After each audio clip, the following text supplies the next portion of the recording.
So I'm going to show you today how I make my dog's liver treats. So we're going to start with a pack of lamb's liver, around about 500 grams. It depends, you can get different sizes, but it doesn't really matter because I cook it exactly the same way for exactly the same amount of time.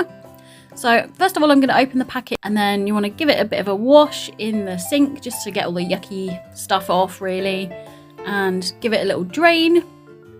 So once I've washed it, I just leave it until it's completely drained.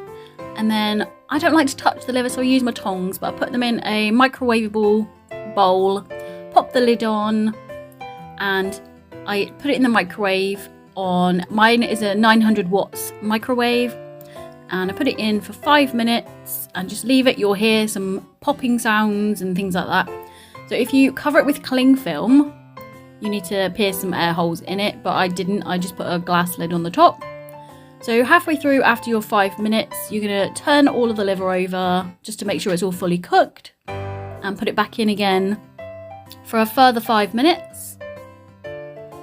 Once that has done, you're going to drain it out because it does release some like juices and things like that from the liver. Wait till it's completely cooled, and then it's much easier to chop up and things like that.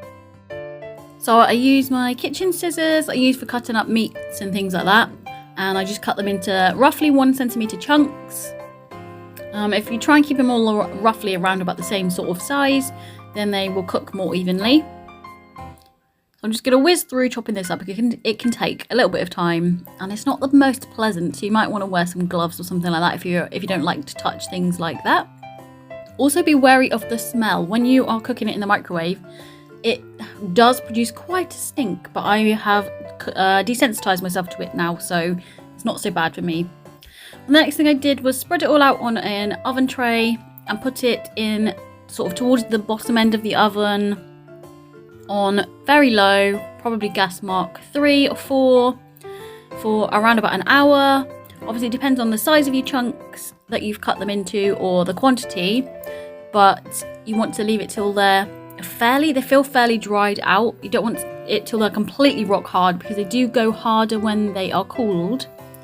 So once you take them out of the oven, leave them to cool, and then you can put them in a little sealable bag or container, and they freeze really well, and you can store them for later on. If you have any questions, just let me know in the comments and I will try and answer them as best I can for you.